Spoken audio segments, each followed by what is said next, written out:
Hello dear student, कैसे आप सभी लोग। होपफुली अच्छे होंगे, मस्त होंगे, जबरदस्त होंगे और अपना एग्जाम का तैयारी कर रहे होंगे। तो जो बीफॉर्म के स्टूडेंट हैं, ठीक है, जिनका 17 तारीख से एग्जाम है, वो ऑर्गेनिक केमिस्ट्री से लेकर परेशान है, तो मैं आप लोगों के लिए लेके आ गया हूँ एक most very very important question जो आपका जो 10 नंबर में पूछा जा सकता है। देखिए, मैं ये क्वेश्चन क्यों रखा हूँ, क्योंकि E1 E2 रिएक्शन भी मैं रख सकता था, लेकिन E1 E2 हमारा प्रीवियस ईयर में ही पूछ रखा है, ठीक है। तो प्रीवियस ईयर में ऑलरेडी E1 E2 रिएक्शन पूछ रखा है, तो 100% चांसेस है इस बार SN1 और SN2 रिएक्शन का पूछने का। तो आपका क्वेश्चन सबसे पहले देख लेते हैं। क्वेश्चन क्या है? What are substitution nucleophilic reaction? Explain in detail regarding kinetic and factor affecting SN1 and SN2 reaction। यानी सब्स्टिट्यूशन न्यूक्लियोफिलिक रिएक्शन के बारे में लिखना है। SN1 SN2 रिएक्शन क्या होता है, ठीक है, उसका काइनेटिक्स और फैक्टर अफेक्टिंग को आपको लिखना है। तो ये आपका क्वेश्चन रहा, ठीक है। अब चलिए इसका हम आंसर देखते हैं। देखिए आप लोग कैसे आंसर लिखा जाता है 10 नंबर का, कैसे आपका 7 से 8 पेज भी जाएगा, वो आप देख लीजिए, ठीक है। कैसे कैसे मैं एग्जाम्पल बनाया हूँ, कैसे मैंने एरो दिया है, कितना थ्योरी अवॉइड किया हूँ। थ्योरी को अवॉइड करना है, थ्योरी बस डिफिनीशन जहां पे है बस वहीं पे आपको लिखना है। तो कैसे कॉपी में हम फाइनल एग्जाम में लिखें, ये भी आप लोग क्या कीजिएगा, यहाँ से देख लीजिएगा। तो चलिए मैं स्टार्ट करता हूँ आंसर। तो सबसे पहले हेडिंग देना है सब्स्टिट्यूशन रिएक्शन। सब्स्टिट्यूशन रिएक्शन को हम लोग रिप्लेसमेंट रिएक्शन के भी नाम से जानते हैं। ये एक हमारा ऑर्गेनिक रिएक्शन है। इसमें हमारा क्या होता है, कोई एटम या ग्रुप रिप्लेस हो जाता है किसी एटम या ग्रुप से। यानी मान लीजिए कोई कंपाउंड हमारा CH4 है और एक हमारा Cl2 है, तो CH4 का H और Cl2 का जो Cl है, वो H और Cl आपस में रिप्लेस हो जाएगा। तो CH4 से एगो H निकल जाएगा, Cl2 से एगो Cl जो है हमारा CH4 से जो H निकला है उसके जगह पे आ जाएगी, तो CH3Cl बन गया। और Cl2 से एगो Cl चला गया, एगो Cl बचा है और उधर के एगो हाइड्रोजन ले लिया, तो HCl बना। तो बेसिकली इसमें क्या हुआ है, H और Cl का रिप्लेसमेंट हुआ है। तो यहाँ पे इसी रिएक्शन को हम क्या कहते हैं, सब्स्टिट्यूशन रिएक्शन कहते हैं। यानी एक एटम या ग्रुप का हमारा क्या हो गया है, रिप्लेस हो गया है दूसरे एटम या ग्रुप से, ठीक है। अब टाइप्स की बात करें तो सब्स्टिट्यूशन रिएक्शन बेसिकली हमारे 3 टाइप के होते हैं। Substitution nucleophilic reaction, electrophilic substitution reaction, free radical substitution reaction. तो हमें यहाँ पे डिटेल में क्वेश्चन में सब्स्टिट्यूशन न्यूक्लियोफिलिक रिएक्शन पूछा है, तो हम सब्स्टिट्यूशन न्यूक्लियोफिलिक रिएक्शन की बात करेंगे। तो न्यूक्लियोफिलिक सब्स्टिट्यूशन रिएक्शन क्या होता है, तो हमने सब्स्टिट्यूशन रिएक्शन देख लिया है, ठीक है। अब हम देखेंगे न्यूक्लियोफिलिक। न्यूक्लियोफिलिक यानी न्यूक्लियोफाइल्स, ठीक है। यानी जो हमारा न्यूक्लियोफाइल्स होते हैं, यानी न्यूक्लियस लविंग, यानी कंटेन इलेक्ट्रॉन रिच कंपाउंड। जो इलेक्ट्रॉन रिच कंपाउंड होते हैं, जैसे OH माइनस हो गया, CN माइनस हो गया, NH2 माइनस हो गया, हमारा Cl माइनस हो गया, I माइनस हो गया, Br माइनस हो गया। तो ये जो हमारे इलेक्ट्रॉन रिच हमारे जो एटम्स होते हैं वो हमारे न्यूक्लियोफाइल्स होते हैं। तो जब न्यूक्लियोफाइल्स का रिप्लेसमेंट होता है, ठीक है, यानी हमारा न्यूक्लियोफाइल्स जो है किसी लिविंग ग्रुप के साथ, ठीक है, हमारा क्या हो जाता है, रिप्लेस हो जाता है, उस रिएक्शन को हम क्या करते हैं, न्यूक्लियोफिलिक सब्स्टिट्यूशन रिएक्शन कहते हैं। जैसे मैंने रिएक्शन बनाया है कि ये एक हमारा एल्काइल हैलाइड है। एल्काइल हैलाइड हमारा न्यूक्लियोफाइल से रिएक्शन करेगा, तो न्यूक्लियोफाइल जो है हमारा ये X जो है उसके साथ रिप्लेस हो जाएगा, हमारा कंपाउंड बना देगा और हमारा लिविंग ग्रुप बाहर निकल जाएगा। तो एग्जांपल में मैंने लिया है मिथाइल ब्रोमाइड। मिथाइल ब्रोमाइड को मैं OH माइनस के साथ रिएक्शन कराया हूँ। OH माइनस हमारा न्यूक्लियोफाइल्स है, तो हमारा मिथाइल अल्कोहल बन गया है और Br माइनस हमारा लिविंग ग्रुप बन गया है। तो बेसिकली ये रिएक्शन कैसे बनता है, तो हमारा मिथाइल ब्रोमाइड का जब हम वाटर के साथ रिएक्शन कराते हैं तो मिथेनॉल बनता है और साथ में HBr हमारा बाहर निकलता है। और मैंने एक और एग्जांपल दे दिया है कि CH3OH को मैंने Br माइनस के साथ रिएक्शन कराया है, तो मिथाइल ब्रोमाइड बन गया है और OH माइनस लिविंग ग्रुप हमारा बाहर निकल गया है। तो ये बेसिकली हमारा क्या था, एग्जाम्पल था सब्स्टिट्यूशन न्यूक्लियोफिलिक रिएक्शन का, ठीक है। यानी न्यूक्लियोफिलिक यानी न्यूक्लियस लविंग, न्यूक्लियस लविंग यानी कंटेन इलेक्ट्रॉन रिच। भाई न्यूक्लियस के पास ऑलरेडी प्रोटॉन है तो वो क्या करेगा, सॉरी, न्यूक्लियस के पास ऑलरेडी प्रोटॉन है तो वो ऐसे एटम को अपने पास लाएगा जो क्या हो, इलेक्ट्रॉन रिच हो, ठीक है। तो उसी का रिप्लेसमेंट होगा, ठीक है। तो अब मैंने यहाँ पे एग्जाम्पल्स आपको लिख दिया। अब ये बेसिकली 2 टाइप के होते हैं, SN1 रिएक्शन और SN2 रिएक्शन। SN1 रिएक्शन को हम यूनिमोलिकुलर कहते हैं और SN2 रिएक्शन को हम बाइमोलिकुलर कहते हैं। होपफुली स्टूडेंट आपको समझ में आ रहा होगा, ठीक है। केमिकल देखिए मैंने नंबर ऑफ स्ट्रक्चर कितने बनाए हैं ये ध्यान रखिएगा। एग्जाम में जितने नंबर ऑफ स्ट्रक्चर बनाएगा उतना ही आपके लिए क्या है, आसान है। नेक्स्ट अब बात करेंगे SN1 रिएक्शन की। तो SN1 का मतलब होता है यूनिमोलिकुलर सब्स्टिट्यूशन न्यूक्लियोफिलिक रिएक्शन। ये 2 स्टेप प्रोसेस होता है। ये फर्स्ट ऑर्डर काइनेटिक को फॉलो करता है। ये जो रिएक्शन होता है वो हमारा वीक बेस या वीक न्यूक्लियोफाइल्स जो होते हैं उनके प्रेजेंस में होता है। और इसका रिएक्टिविटी की बात करें तो इसमें हमारा टर्सरी, फिर सेकेंडरी, फिर प्राइमरी, उसके बाद हमारा कार्बोकेटायन आएगा। ठीक है, यानी कार्बोकेटायन की स्टेबिलिटी जो होगी वो टर्सरी जो है वो फर्स्ट पे आएगा। यानी जब आपका मैकेनिज्म में दिखाऊंगा तो मैकेनिज्म में देखिएगा जो हमारा टर्सरी एल्काइल हैलाइड है ना, उसका यहाँ पे रिएक्शन हम कराते हैं। ठीक है, लेकिन हाँ मैं आपको एक एग्जांपल समझाने के लिए मैंने यहाँ पे सिंपल मिथाइल क्लोराइड ले लिया है। मिथाइल क्लोराइड का मैंने क्या किया है, OH माइनस न्यूक्लियोफाइल के साथ रिएक्शन कराया है तो हमारा मिथाइल अल्कोहल बन गया है। लेकिन हाँ, लेकिन यहाँ पे सबसे ज्यादा स्टेबल कौन रहता है, हमारा जो टर्सरी एल्काइल हैलाइड है।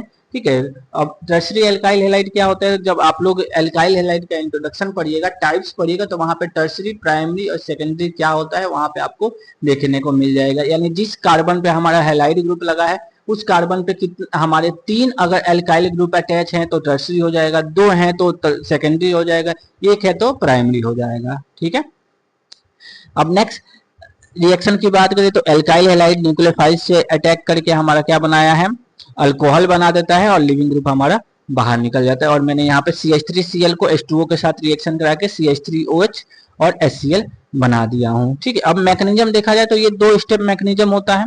ठीक है, एक हमारा फॉर्मेशन ऑफ कार्बोकेटायन होगा, यानी इस रिएक्शन में हमारा कार्बोकेटायन का फॉर्मेशन होगा। यानी एक स्लो और वेट डिटरमाइनिंग स्टेप होता है जिसमें हमारा कार्बोकेटायन फॉर्म होगा। यानी हमारा जो टर्सरी एल्काइल हैलाइड है ना, उसमें से जो Br हमारा लिविंग ग्रुप है वो पहले क्या हो जाएगा, ब्रेक हो जाएगा, बाहर निकल जाएगा, तो हमारा कार्बोकेटायन बन गया। अब कार्बोकेटायन पे क्या होगा, न्यूक्लियोफाइल हमारा अटैक करेगा और ये रिएक्शन बहुत फास्ट होगा। ठीक है, बेस के प्रेजेंस में होगा तो हमारा क्या बन जाएगा, कार्बोकेटायन पे हमारा जो बेस है उसमें से जो न्यूक्लियोफाइल्स है वो हमारा अटैक करेगा किस पे, हमारा कार्बोकेटायन पे, तो हमारा प्रोडक्ट बन जाएगा। और हमारा जो बचा होगा, जो बेस का रिमेनिंग पार्ट है वो हमारा क्या होगा, जो लिविंग ग्रुप है उसके साथ मिलके हमारा एक बाई प्रोडक्ट बना देगा। ठीक है, HBr बना देता है, फाइनल प्रोडक्ट बना। नेक्स्ट SN2 रिएक्शन की बात करें तो SN2 stand for biomolecular reaction. ये 1 स्टेप रिएक्शन है, यानी इंटरमीडिएट इसमें नहीं बनेगा, कार्बोकेटायन नहीं बनेगा। नेक्स्ट ये रिएक्शन हमारा अलाउ करता है सेकेंड ऑर्डर काइनेटिक को। इसमें हमारा ट्रांजिशन स्टेट फॉलो होता है, यानी इसमें बैक साइड में हमारा ये इक्वेशन कंप्लीट होगा। रिएक्टिविटी ऑर्डर देखा जाए तो जस्ट इसके अपोजिट होता है, जो SN1 में पढ़ा था इसके जस्ट अपोजिट होगा। यानी प्राइमरी सबसे ज्यादा स्टेबल, सेकेंडरी उसके बाद, टर्सरी उसके बाद। ठीक है, और स्टेरियोकेमिस्ट्री हमारा क्या होगा, इसका इन्वर्जन ऑफ कॉन्फ़िगरेशन का होगा। ठीक है, इसका एग्जांपल है जैसे हमने क्या किया है, सिंपल मिथाइल क्लोराइड को OH माइनस हमारा जो न्यूक्लियोफाइल है उसके साथ रिएक्शन कराया है तो हमारा मिथाइल अल्कोहल बन गया है और Cl माइनस हमारा लिविंग ग्रुप हो जाएगा। अब इसका अगर मैकेनिज्म देखें तो मैकेनिज्म में सिंपल क्या हुआ है, ये SN2 रिएक्शन जो है वो न्यूक्लियोफिल अटैक करेगा कार्बन एटम पे। यानी स्ट्रक्चर में देख रहे हैं जो OH माइनस है वो हमारा अटैक किया है कार्बन एटम पे, तो एल्काइल हैलाइड जिस पे लगा हुआ है उसके बैक साइड में, यानी ये नहीं कि आपको ये रिएक्शन में शो होगा, रिएक्शन में शो नहीं होगा, बैक साइड में हमारा क्या करेगा, अटैक करेगा, तो हमारा ट्रांजिशन स्टेट फॉर्म होगा। ट्रांजिशन स्टेट में देख रहे हैं आपको OH और Br दोनों लगा हुआ है। ठीक है, यानी इक्वल में हमारा इन्वर्टेड कॉन्फ़िगरेशन के साथ लगा हुआ है। ठीक है, अब उसके बाद से अल्टीमेटली एक प्रोडक्ट हमारा क्या हो जाएगा, इन्वर्टेड कॉन्फ़िगरेशन का अपोजिट होगा, या इन्वर्टेड कॉन्फ़िगरेशन होगा, यानी Br जो निकल के OH वहां पे आ जाएगा तो वो हमारा क्या हो जाएगा, Br माइनस हो जाएगा। यानी एक साइड में हमारा राइट साइड में जो Br था वो हमारा इन्वर्टेड में क्या हो जाता है, हमारा लेफ्ट साइड में OH ग्रुप आके लग जाता है। तो ये हमारा जो बनेगा सिंपल क्या बनेगा, हमारा अल्कोहल बन जाएगा। ठीक है, यानी ये ट्रांजिशन स्टेट अकर होगा बैक साइड में और फाइनल एक स्टेप में रिएक्शन कंप्लीट हो जाता है। ठीक है, और यहाँ पे जो प्रोड्यूस हो रहा है इन्वर्सन ऑफ कॉन्फ़िगरेशन उसको वाल्डेन इन्वर्जन के नाम से जानते हैं। कभी कभी आपका 2 नंबर में वाल्डेन इन्वर्जन भी पूछ लेता है, तो आपको यही मैकेनिज्म दिखाना है। अब काइनेटिक की बात करूं मैं तो काइनेटिक में हमारा जो है SN1 में जो हमारा स्लो रेट स्टेप है, तो ये जो काइनेटिक होता है उसमें rate equal to K concentration of alkyl halide, जो कि कंसंट्रेशन ऑफ रिएक्टेंट हमारा है। तो कंसंट्रेशन ऑफ रिएक्टेंट हमारा RX क्या है, हमारा एल्काइल हैलाइड है जो रिएक्टेंट है, तो जहाँ पे K रेट कंसंट्रेट हो गया और RX हमारा क्या है, कंसंट्रेशन ऑफ एल्काइल हैलाइड है। तो यहाँ पे ये जो हमारा बेसिकली जो है रेट इक्वल टू के कंसेंट्रेशन ऑफ रिएक्टेंट जो होता है वो फर्स्ट ऑर्डर को फॉलो करता है, तो इसलिए ये हमारा क्या हो जाएगा, फर्स्ट ऑर्डर हो जाएगा। अब सेकंड बात करें हम न्यूक्लियो SN2 का, तो हमारा न्यूक्लियोफाइल जो है वो रिएक्शन करेगा RX के साथ, यानी मैकेनिज्म में अगर हम देख रहे हैं तो मैकेनिज्म में जो न्यूक्लियोफाइल है वो अटैक करेगा RX के साथ, तो यानी यहाँ पे ट्रांजिशन स्टेट फॉर्म होगा, ट्रांजिशन स्टेट फॉर्म होने के बाद हमारा प्रोडक्ट बनता है। तो बेसिकली इसमें क्या है, न्यूक्लियोफाइल भी है हमारा, एल्काइल हैलाइड भी है, ठीक है, तो दोनों की कंसंट्रेशन है, तो इसलिए इसका रेट क्या हो जाएगा, हमारा सेकेंडरी ऑर्डर पे हमारा फॉलो करता है, सेकेंड ऑर्डर।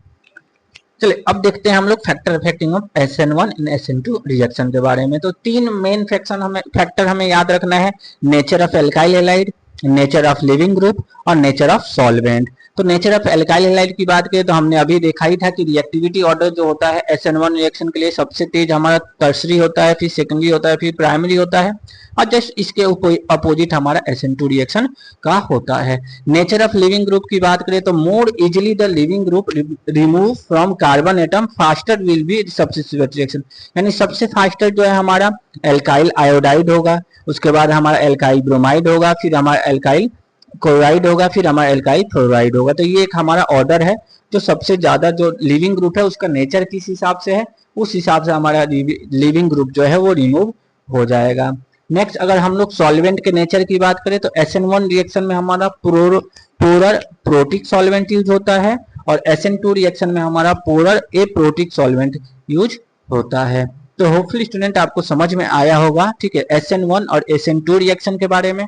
ठीक है, अब हमारा क्या है, जितना मैंने बताया है इंट्रोडक्शन में SN1 और SN2 का, उसी को आपको क्या करना है, अगर आपके एग्जाम में ऐसे क्वेश्चन ना पूछ के अगर डिफरेंस भी पूछता है कि write down the difference between SN1 and SN2 reaction 5 number में, तो मैंने आपको जो जो इंट्रोडक्शन में 5-5 पॉइंट बनाया है वो 5-5 पॉइंट और एक एक रिएक्शन दिखा के आप क्या कर सकते हैं, मैकेनिज्म के साथ एक्सप्लेन कर सकते हैं। अगर 10 नंबर में आता है तो जैसे मैंने आपको लिखा है उतना हिसाब से आपको लिखना है, बहुत ईजी है, ठीक है। ऑर्गेनिक केमिस्ट्री है तो जितना हो सके उतना आप लोगों को क्या बनाना है, स्ट्रक्चर बनाने हैं, एग्जाम्पल्स देने हैं, आपका पेपर उतना ही अच्छा जाएगा। बाकी आप लोग देख रहे हैं कि मैंने एग्जाम के व्यू से आप ही लोगों के लिए इतना अच्छे से आपको लिखा है कि कितने पेजेस में आपका टोटल हुआ है। तो मैंने यहाँ पे आपको टोटल जो है 5 पेज में लिखा है, ठीक है। तो आप लोग जब इसको एग्जाम में लिखिएगा तो इजिली आप लोग इसको 7 से 8 पेज में लिख दीजिएगा, तो 10 नंबर का क्वेश्चन आपका आराम से 7 से 8 पेज में चला